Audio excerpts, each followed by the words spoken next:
and it could be much worse if he crashes. Wonder what he'll be thinking tomorrow.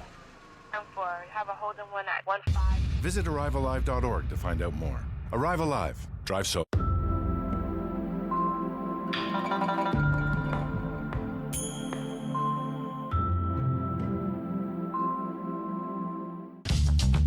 This program is brought to you by Ignite TV.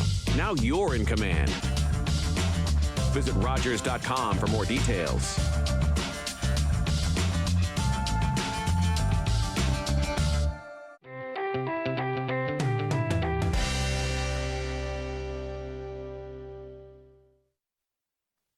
Welcome to Her Story, the journey to winning a seat at the table. I'm your host, Mary Jane Murray. And this program is a series of conversations with inspirational women with amazing stories to share. And stories are a tapestry of lifelong experiences and events. Let's explore the journey. My guest today is Gemma Mendez-Smith, and she is the Executive Director of the 4-County Labor Market Planning Board. And she has been with this organization for about 20 years. And the past 11 years, she has been the executive director.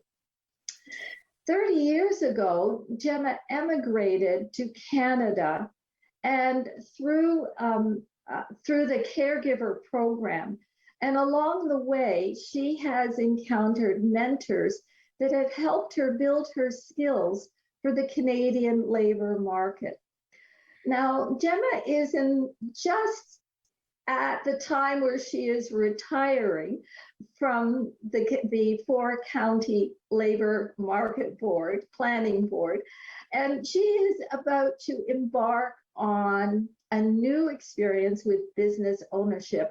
But this is also linking the dynamics of what she's been doing all these years, because she is becoming a registered Canadian immigration consultant, where she will be helping newcomers and immigrants find their way into the labor market in Canada.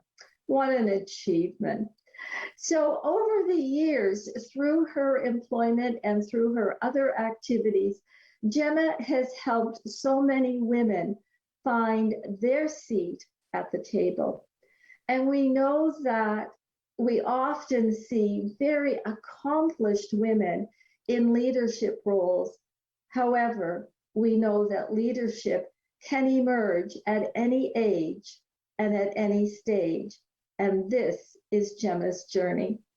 Welcome, Gemma, and thank you so much for taking the time with this conversation. And thank you very much for the opportunity, Mary Jane. And we have crossed paths many times over the years. So I am very grateful to have this opportunity to connect with you, because I'm not sure that our paths will cross many more times in the future. But Gemma, let's start with your amazing story back in the early years and the influences that you grew up with. Well, growing up in the West Indies, education was always key for us. And so that you're always thinking about what your future could hold. And I had the fortune of attending an academic and vocational school, all girls. And it was the first school, actually the only school of its kind. So I count myself privileged to have the opportunity. But what we were able to do is really explore careers in that school. So while we were working on our academics, we continued to learn about skilled trades. I actually learned to do auto body repair. When I was about 14 or 15, that was part of my education. And then just before I graduated high school, I thought I was going to be a nurse. I really wanted to serve people. And so my last co-op I did as a nurse in a nursing home, and learned the ins and outs. And I really absolutely loved it. So when I was 16 and graduated high school, I went back to school and stayed for another 2 years. I just knew I was going to be a nurse, but I'm not. My journey took a different path. But what I've discovered, Mary Jane, and that when I was thinking about it, it's always still about caring and helping people. So nurse or not, I'm still helping and caring for people. Well, those experiences certainly carried you forward.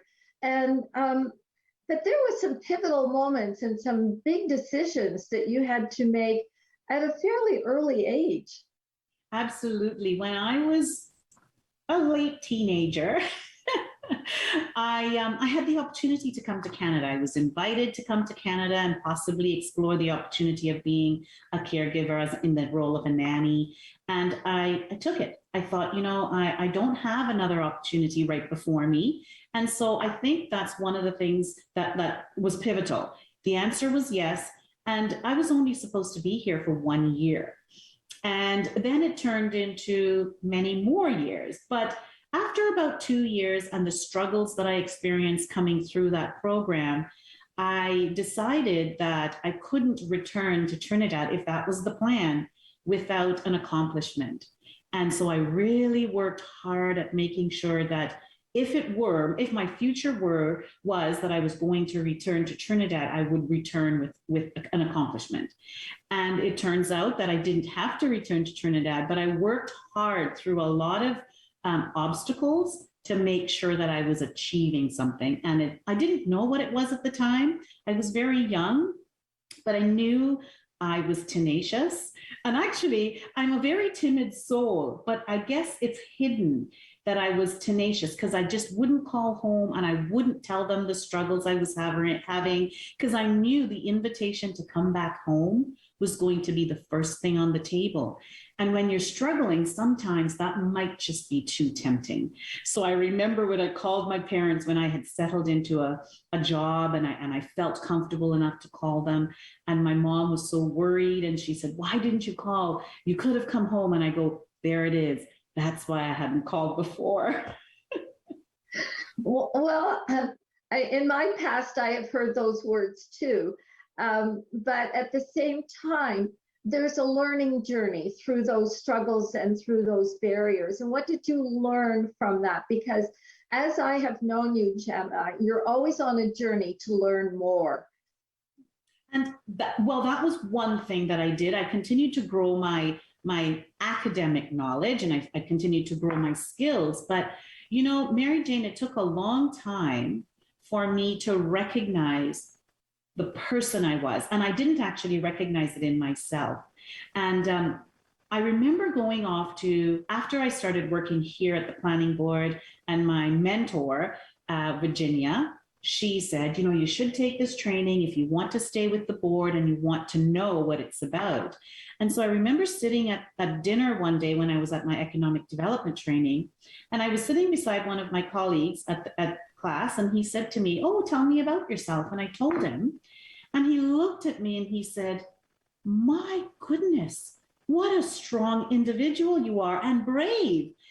And before that, Mary Jane, I had never thought of myself as strong or brave. I just was doing what I needed to do to survive.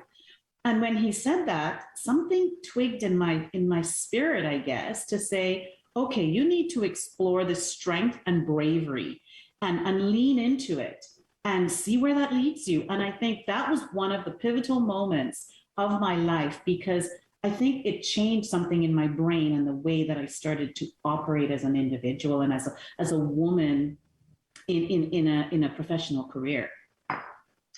Well, it's interesting that you share that story, because in many of the conversations I've had with women over the 2 seasons of this program is that the phrase that comes out is, "Someone saw something in me that I didn't know or didn't notice that actually changed how I thought about myself and the decisions that I started to make going forward."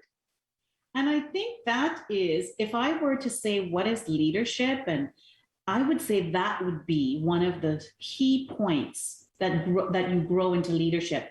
It's hanging on to someone else's dream for you, because at first you don't always have that dream. And like you said, Virginia Lambden, who was the executive director when I was hired, That's exactly what she said to me. I remember our first couple of days.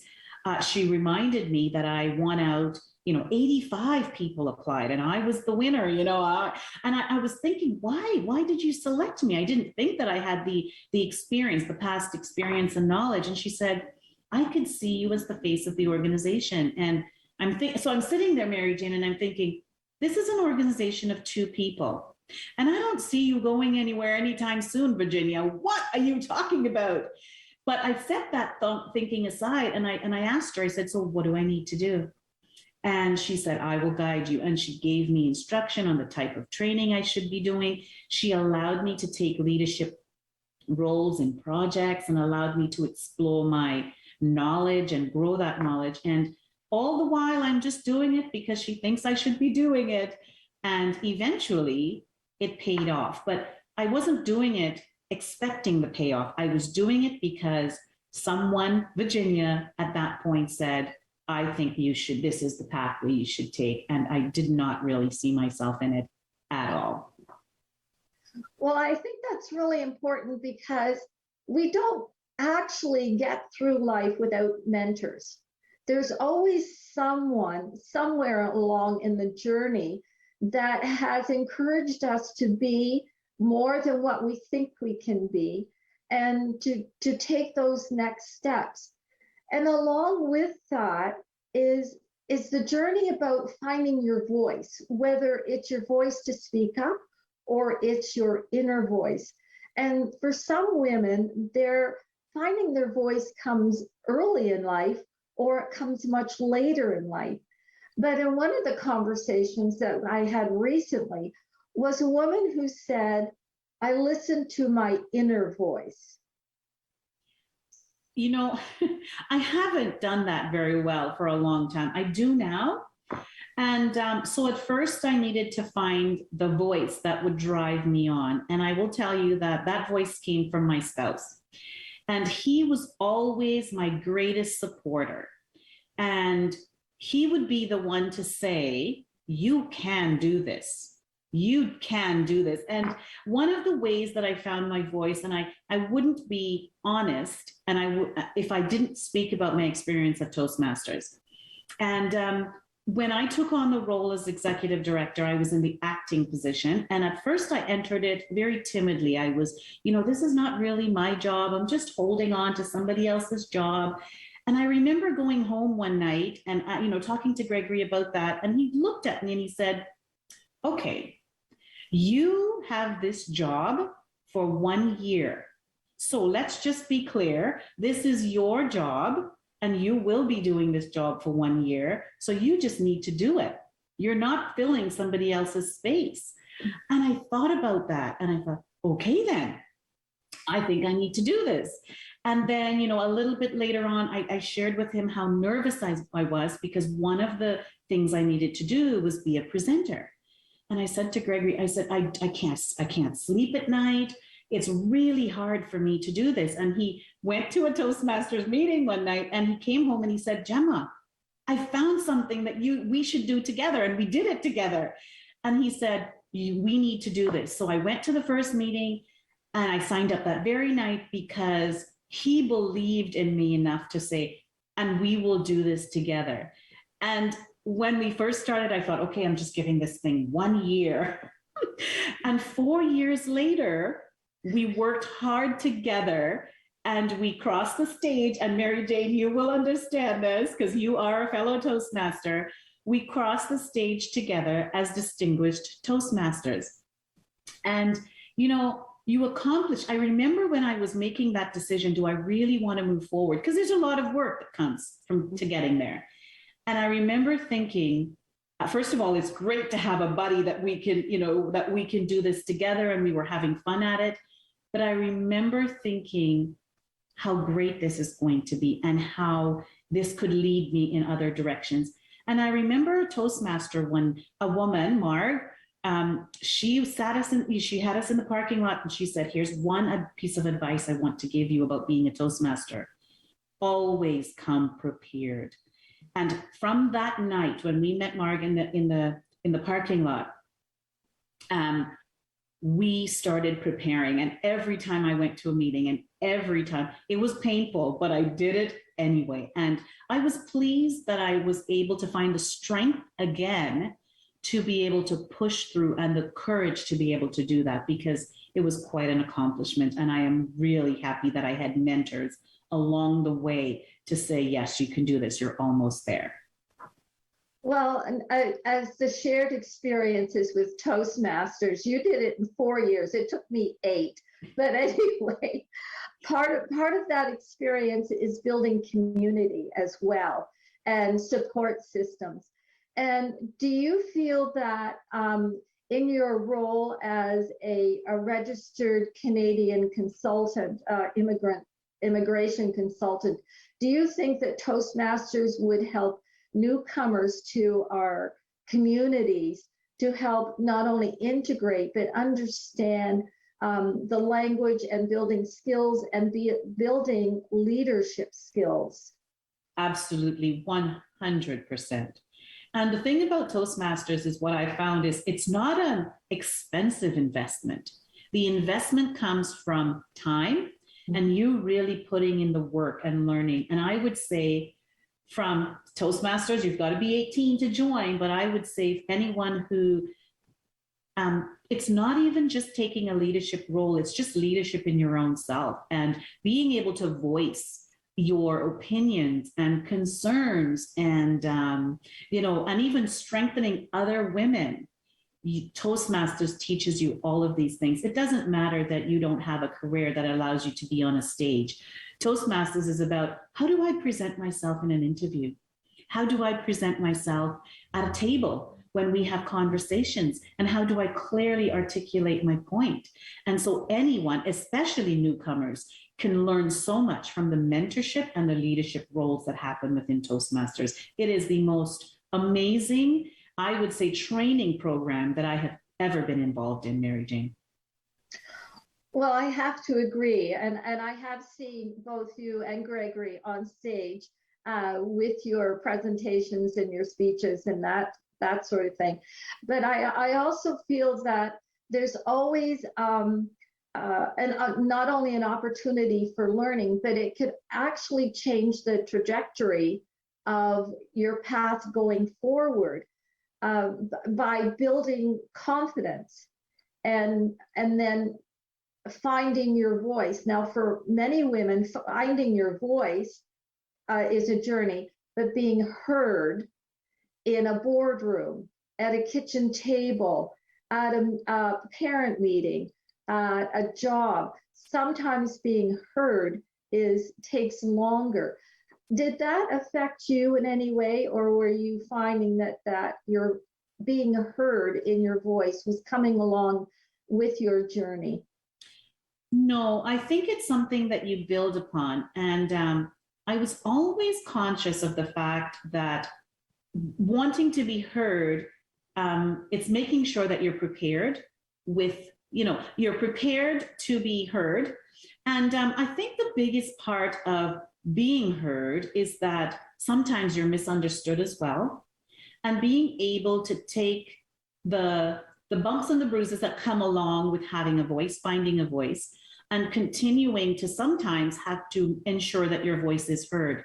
And sometimes it's maybe looked upon as, being, stubborn, stubborn in your position. But I think it's really important that we continue the journey. And sometimes as a woman in leadership, and particularly at the table where there aren't always women at the table, it is very important to remind yourself that you bring substance to the conversation and to what is happening in the community, and reminding yourself that your topics and what you need to say is also important, keeps the strength that you need. It's hard when you say things and it's not heard, and then you start, after a few times, you start to think, well, should I even bother? And I will say, yes, women, yes, we need to be bothered by that. We need to take the journey into making sure that our messages are heard. And that means building our skills, because we're not talking about because we're a woman, we want to be heard. We're talking about I have input and I would like to be heard, and therefore I have to say what I need to say. And I think it's a continuing journey. I don't think we ever get there.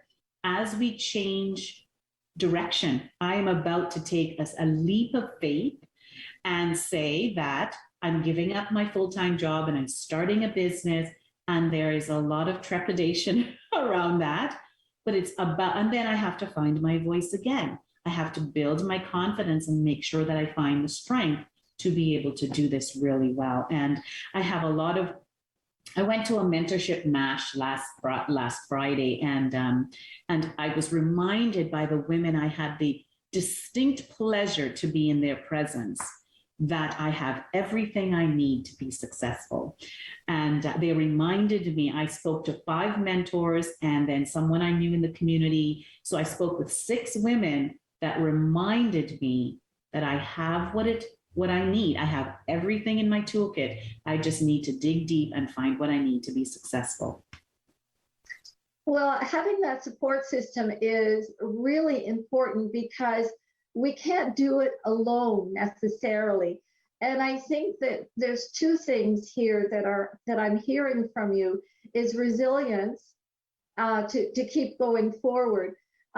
And one of the other things that I'm sort of hearing as a very subtle tone is that you're learning from your past experiences. Absolutely. And you're taking those skills forward, whether they're things that were sort of positive or maybe not so positive. But I think as I have known you to be a reflective person.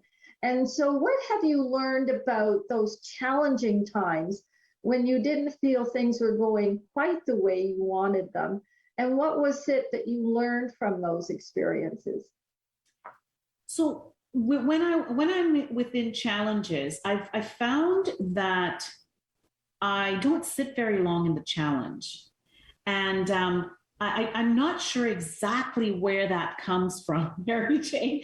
I'm still exploring where did I get all of these abilities or these strengths to continue. But what I've learned is to sit still and listen to the people that are continuing to encourage me. Because sometimes if I'm not sure about myself, it's easy to say to someone, well, that's easy for you to say. You may have that strength already. I don't have that. And so it's important to reflect on what individuals are saying. And it's not the good things you hear about yourself and people talking about all the wonderful things you do. It's great, but your greatest strength or your growth comes from those things that are not so great, where you failed. And you failed, but you continued to stand up again and continued not just to stand up and do the same thing over again, but to reflect on what could I have done differently? What should I have done differently? And then really work at building those particular pieces, because we can continue being, all the wonderful things, but I think our progress comes from learning from those errors. And, I didn't respond to that feedback very well. What could I have done differently? Or take the feedback away and really think about what could I take away that's a positive. And one of the things that keeps me going, and I'll throw this quote out because it is the thing that I live by, and I share it with my 4 amazing children. I tell them, go where you're celebrated, not where you're tolerated. And every time I get myself into a tight spot and I feel like I'm clawing my way at the table, I sit back and I reflect on that. And I think, and in this particular situation right now, am I being celebrated, whether it's good or bad, like whether it's failure or success, or am I being tolerated? And the minute that I figure that I'm being tolerated, I move on. And that has given me the strength in myself to be a confident leader in my own life, and then to be able to reflect that in my position here as the executive director.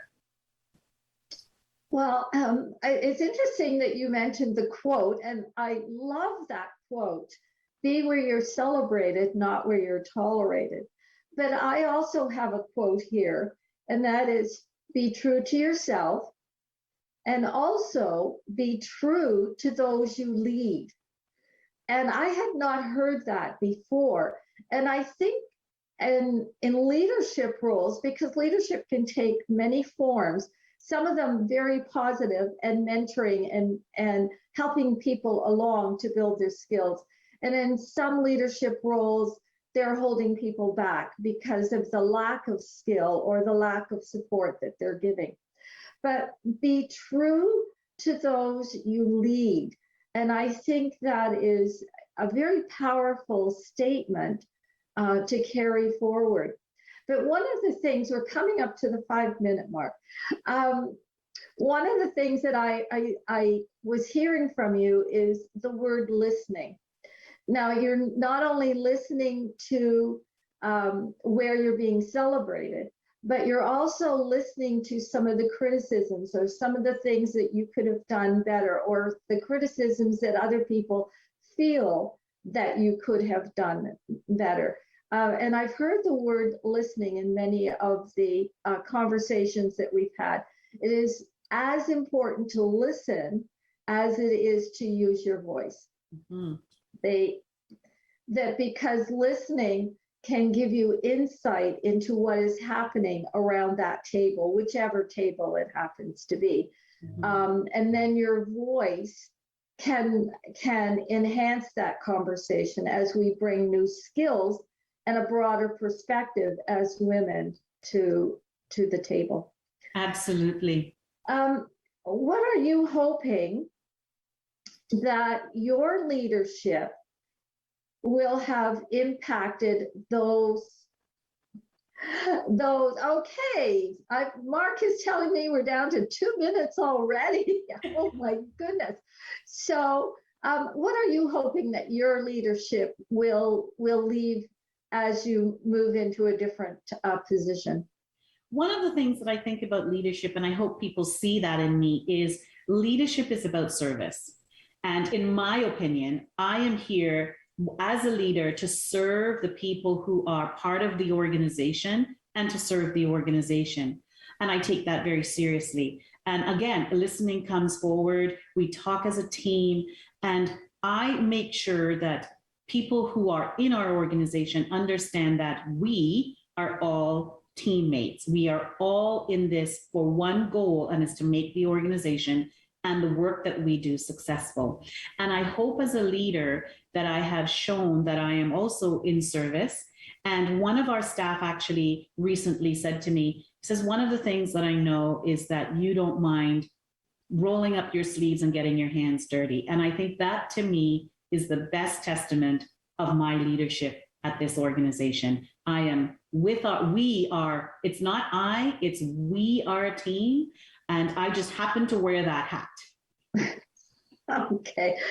One very quick question as we're coming to the end here. What brings you joy? Seeing people accomplish their goals. And that's why I said I wanted to be a nurse to serve people, help people. And I've noticed that everything I've done in all of my years of career here in Canada, it has been about helping people and in service to people. And that gives me joy. My family, helping them achieve their goals. And I've always said to our children, I am not proud of you. You need to be proud of you. Do what makes you proud. And that's what I tell my children. Oh, thank you so much, Jenna. This has been a wonderful conversation, and I really appreciate you taking the time. And this concludes our second season of Her Story, the journey to winning a seat at the table. Call the Rogers TV viewer response line, email us, or connect with us on social media.